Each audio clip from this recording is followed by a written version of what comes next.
We are back. For once, we've actually had a very interesting return on our show. 22% for a global, a global markets fund. That's the Mensa X fund. Nahashon Mungai is an executive director with Standard Investment Bank. He's in charge of the global markets desk. They've actually rolled out a new product that's giving investors 22% return. Just before we took the break, Nahashon, you were explaining what the product is all about. Yes. Now, I want to come back, and we're circling in and saying it is licensed by the Capital Markets Authority. How many people do you have in your team looking at markets, looking at the different asset classes each and every single day? I have a team of about 16 people directly involved in the fund. Interesting. So that's, at least it gives me some comfort to know there's 16 or rather 60 times. It's not a one-man show. It's not a one-man show. No, not at all. So then why should I give you my money? Why not put it in real estate? Why not take it to a pension fund? Why not take it to the government of Kenya? Why should I bring my money to Standard Investment Bank, put it in the Mensa fund, in as much as you're telling me 22%? Why you for now?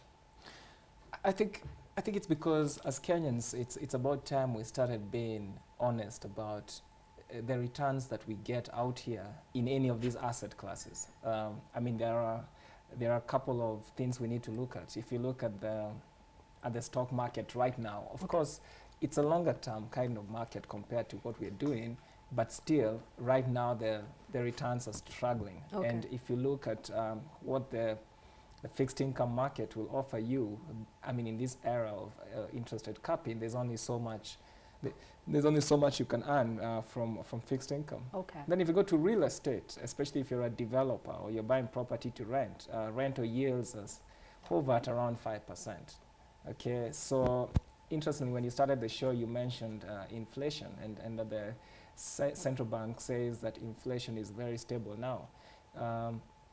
But just on Saturday, I was speaking to someone and they mentioned something very interesting to me, that there is inflation around the real costs, like medical costs, which is actually in 2 digits, that 2-digit inflation figures there, and those are the things you should really be scared about. That's very true, because you really don't actually. That's because some hospitals have actually doubled the consultation fees in the last 8 or so months. Absolutely, a lot of private schools increase their fees by about 10% every year. Yes. So real inflation for the things that matter is actually in double digits. That's true. If you're earning, if you're making returns in single digits, you're still lagging behind on where you should be. If you look at the pension fund market right now and the real returns that they're earning, I'm pretty sure you know where they are. They're neither here nor there, like 3–4%. Exactly, which is dangerous, because it means then a lot of funds are not catching up with the cost of money over the long run.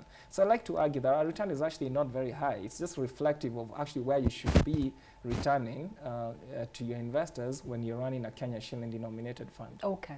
And is there anybody else who's doing this? Or in other words, you have said that you got your license in December. Yep. Why should I put my money with you and you don't have a year, you're young, you're an infant, so to speak. So how would you defend that position? Well, I think you can look at the combined experience of the people running this fund. Other than me, we have traders who have worked in banks, several banks, and all of us with combined experience running into the decades. So that's one of the things. I mean, we're not doing trading for the first time in our lives. All right. Which is where I'd like to bring out the point about what other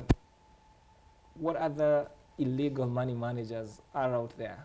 Oh yeah, those ones are many. Because I don't know if you're referring to Shylocks. Yeah, well, actually, online forex traders. Yes. It was so bad that at some point, the term online forex trading was almost associated with a scam. That's true. Like, everybody assumed, online forex trading, don't tell me about it. I know those people. I have given them my money and I have lost it all. Exactly. Those people who make 40% in a month, I don't want to hear about those. So it was because you had a lot of street traders, a lot of them knowingly or unknowingly losing money for investors because of not understanding the risks behind trading the kind of assets that we trade. So what we have done here is, together with the regulator, created a very proper framework, what kind of people are qualified to be hired in a fund like this. So there are actually qualifications. You can't sit on an FX trading desk without what you call an ACI qualification, which is what... What is an ACI qualification? It's it's a global association of forex traders. So Okay. if you have an ACI qualification, you can go trade on the desk in London, for example. All right. So it's actually a qualification, and it's the same standards that CMA imposed upon us. Oh, fantastic. So we actually had to get ACI qualified forex traders, essentially meaning we did not just get random people off the Say, streets. I've been trading FX for I've the been last trading 2.5 FX. days. I learned about trading it on the internet. Yeah. I don't know what. We did not hire those kind of people. Okay. So we run a very professional fund that's regulated and licensed. So that's, I would advise the public. I mean, on the flip side, you know, it's one thing to look at risk in terms of how much can I lose. Yes. But it's also important, and I like to emphasize this, to look at risk in terms of what if I don't make this? Yes. What happens to me? Where is my future going to be If I if I don't make this money? Because that's a big risk, and it just doesn't feel, it's not painful immediately, Yes, but it'll be but painful 10 long years term. from now. Okay. Yeah. Wow, thank you so Yeah. much for that clarification, a very important clarification. Thank you. How much money do I need to actually come and be part of the Mensa Fund?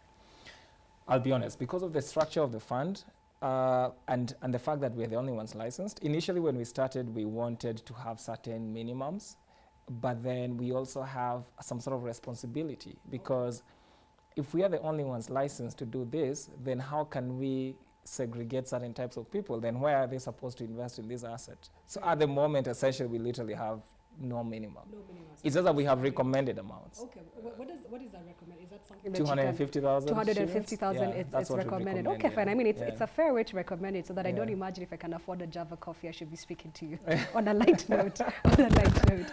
But as Yeah. we come to the end of our show, Nahashon, is there anything that is pertinent to the Mensa Fund and just investing in general that you want to bring out during the show? Well, I'd say Kenya has everything it takes to trade global financial markets. The proliferation of online forex brokers globally, and how the internet has helped trading platforms have become more available to investors, mean that Kenyans do not have to be limited to investing within their borders. Okay. I like to think of Kenya as a very advanced country, and a lot of our investors are way more exposed. Our internet usage is one of the highest in Africa. Cybercrime as well. Cybercrime as well. So, but on the positive, you have a country where, I mean, it can rival Dubai, it can rival Mauritius as a financial services hub. And then that's actually one of my dreams, because I firmly believe we have everything it takes. We have an educated population.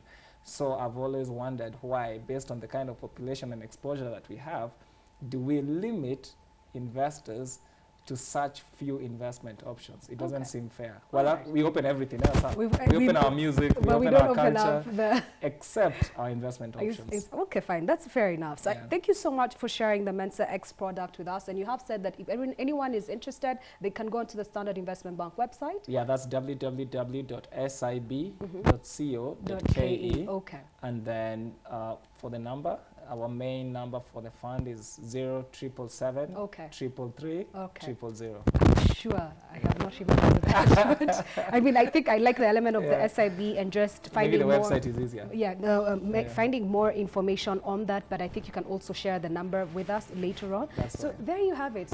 I mean, I think it's an interesting product out there, just seeing something that gives us a higher return and gives us access to opportunities outside our normal markets. That, for one, is very interesting and very commendable. Congratulations to you and your team. So that's the Mensa X, 22% annualized return, something that was licensed by the Capital Markets Authority in December of last year. So operating for about 8, 9, 10 months thereabout.